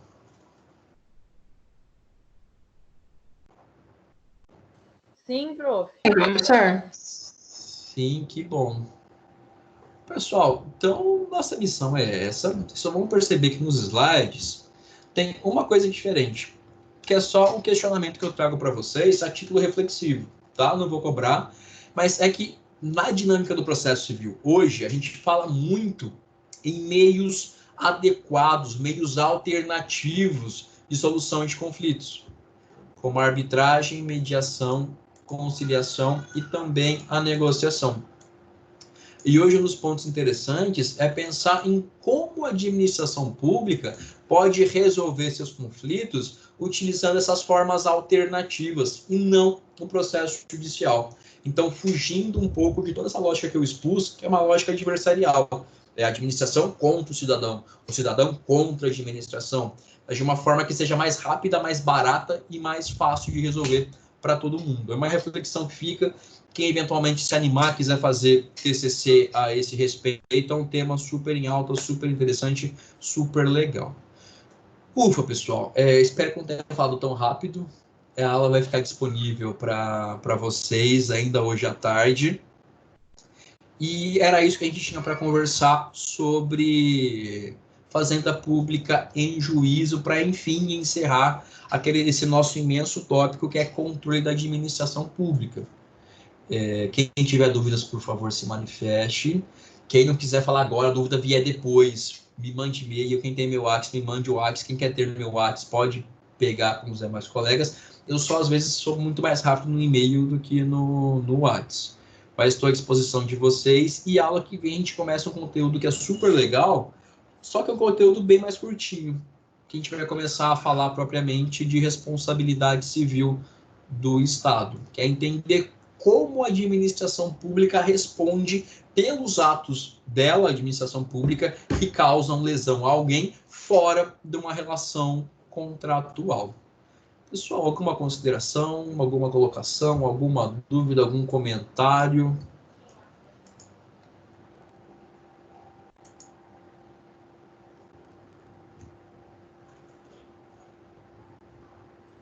Professor, podia fazer o trabalho em cima dessa petição aí, né? Você leu meus pensamentos, vai ser exatamente isso. A gente conversa sobre trabalho na semana que vem ou na outra ainda. Eu não decidi ainda como eu vou fazer com... Assim, eu não decidi como fazer e não sei como a gente vai estar em relação a encontro presencial ou virtual. isso vai influenciar, mas vai ter bastante a ver com isso mesmo, Kleber. Eu possivelmente vou juntar os dois temas. Eu vou juntar administração pública e juízo com responsabilidade civil do Estado e pedir para vocês me fazerem alguma coisa nesse sentido. Muito possivelmente vai ter a ver com isso. Ô, professor, que é mais divertido também. Oi, Flávia. esses dias a líder da sala entrou em contato com a gente, fazendo uma enquete do que os alunos achavam de terminar o semestre nas aulas virtuais, né? E se a gente Desculpa, cortou. Terminar o semestre... online. Porque senão a gente ia voltar em cima da prova e o pessoal que agora está começando a se adaptar ou já se adaptou a esse método ia já ter que voltaria. Entendeu? Só que, porque eles estavam tendo reunião com o coordenador, só que não foi passada nenhuma devolutiva para a gente em relação a isso. Porque, assim, da nossa sala, quem participou da enquete no grupo, todo mundo votou em terminar o semestre online, né? Eu acho complicado. Eu acho legal vocês fazerem esse tipo de levantamento de opinião, que ajuda muito o professor Gustavo na hora também de conversar conosco, professores. Mas qual que vai ser a posição do professor Gustavo e da instituição, assim, de forma irretratável? Olha, as aulas estão suspensas apenas até o dia 18 de maio. Então, aliás, apenas até o dia 17. Então, dia 18 a gente volta. Então, eu acho que eles não vão conseguir dar uma posição que seja diferente disso. Até porque essa prorrogação da suspensão não vem daqui de Campo Grande. Ela é uma decisão que vem de uma instância superior. Acho que é de todo o Centro-Oeste, ou em nível nacional. Então, eu não sei ao certo como eles estão fazendo. Então, eu acho legal vocês levantarem essas informações, só que a gente aqui na unidade em Campo Grande não consegue resolver muito isso.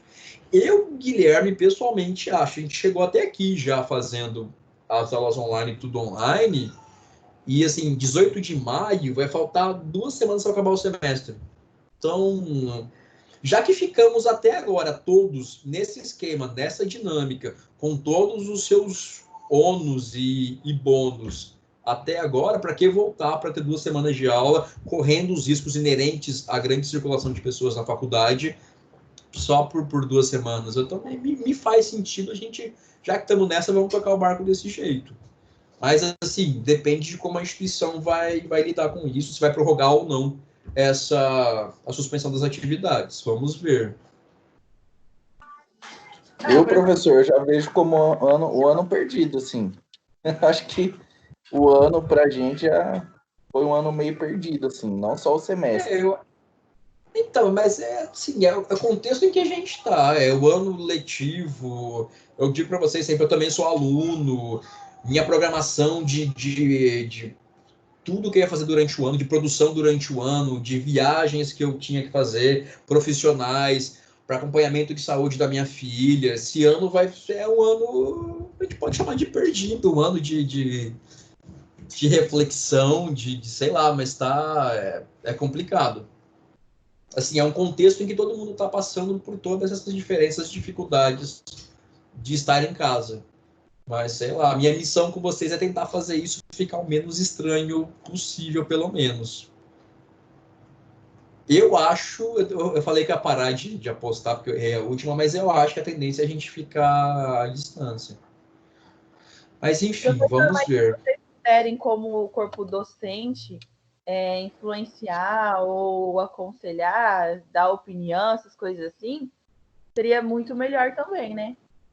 Ih, Flávia, você não sabe da missa à metade. Vocês têm muito mais poder do que a gente. Nós somos meros executores de ordens. Então, e tanto é que o que foi passado para líder de sala, de referente aos alunos, é exatamente pela segurança. O pessoal alegou mais pela segurança do que o fato de já ter ficado... A conveniência ou não. Exatamente. Então, mas aí, a gente está até agora nessa. Fiquemos mais 2 semanas. O semestre está quase acabando já. Eu perguntei mesmo para saber se o senhor tinha alguma informação, porque como eu disse, eu não sei nada. Motiva para gente. Aí então, eu também tô por fora. Ô, professor. Sim. só para deixar, assim, o esclarecimento um pouco da minha opinião, assim. Eu, por mim, a gente já teria voltado, porque, assim, Sim. é porque a gente não é da classificação de risco, e aí a gente usaria máscara. Eu acho que a gente deveria levar esse cuidado, eu acho que pro resto da nossa vida. Cuidado de higiene e essas coisas. E só que você sai na rua, o que mais você vê é idoso, que é o pessoal que deveria estar com medo, estar dentro de casa, entendeu? E assim, eu fui fazer compra, eu tava até comentando com a minha esposa é enfermeira, eu falei, cara, ó, só tem idoso na rua. Cara, eu acho que tem uma série de variáveis que tem que ser analisadas. Eu me sinto mais seguro estando aqui em casa. Não que eu também ache que eu vá pegar, ou que, sei lá, a gente também nunca acha que vai acontecer nada. Mas eu acho que o grande lance da Covid é a propagação, que é muito rápida, e aquela coisa que eu já falei com vocês, dela acabar com o sistema de saúde. Cara, você olha Manaus hoje, por exemplo, ali em Manaus, se você tem câncer e tem uma complicação, você morreu. Não tem médico, não tem leito. Se você sofre um acidente de carro, de moto, você vai morrer também. Não tem leito, não tem médico. Então, tudo que a gente puder fazer para fugir desse cenário, a questão assim, não é nem que eu acho que eu vou precisar do leite de UTI. A questão é que se eu estou circulando e eu tenho vírus, se eu estou levando ele para mais gente pode demandar o sistema de saúde. Eu acho que isso é o tal do que falam de achatar a curva. Estava conversando com um amigo meu que é engenheiro, ele falou, cara, é a mesma lógica que eu, engenheiro, tenho na hora de a gente pensar em... Me faltou o termo agora, o termo correto. A vazão da água, quando chove muito, por exemplo. A Covid, do jeito que, se você começar a circular muito, ela é igual aquela chuva que em poucos dias concentra todo o esperado do mês. Os sistemas não conseguem dar vazão. Dá merda, inunda, acontecem todos os transtornos. Então a ideia de você também ter uma chuva que vem de pouquinho em pouquinho é para que os sistemas de vazão, de absorção, de permeabilidade da água consigam ir administrando. Então é a mesma lógica que está por trás da situação da Covid do sistema de saúde. Assim, minha opinião pessoal, eu me sinto mais seguro. Já que a gente está nessa até agora, sei lá, vamos ficando. Não, sim, eu também acho que agora já é hora de acabar o semestre em casa, até porque eu estou economizando bastante. Mas, professor, tem esse lado. A questão da saúde, da nossa saúde, do sistema de saúde, ele já é colapsado antes de Covid, antes de qualquer coisa, que os hospitais sempre não, lotados, mas agora né? tá pior, cara. Sim, Só eu que agora concordo. nossos administradores, por exemplo, que nem eu vi uma frase do próprio Mandetta, que assim, a gente não pode trabalhar com um sistema, deixar colocar hospitais com aparelhos e deixar ele parado. Só que assim, se você faz um hospital com uma estrutura boa, nunca vai ficar parado, porque a gente sempre está precisando, os hospitais sempre estão lotados, Sim. Então eu acho que é uma coisa que deveria refletir aí e melhorar o sistema de saúde geral, né, no Brasil. Não, sim, eu concordo. Mas uma coisa só que para mim foi muito chocante ver em Manaus é porque lá a galera tá morrendo em casa. Assim, você não... A ambulância te enfia na ambulância, a ambulância fica circulando pela cidade, esperando alguém morrer em algum lugar para te colocar. Só que enquanto você fica circulando, você também morre. É um cenário terrível, terrível, terrível. Que a gente continue bem como está em Campo Grande. A gente está, acho que a melhor capital, uma das melhores capitais do país, em termos de números, é Campo Grande. Então, que fiquemos assim. Mas vamos ver como tudo isso seguirá. Contem comigo no decorrer de todo esse processo e a gente vai conversando, pessoal. Vamos fazer uma ação popular aí, professor.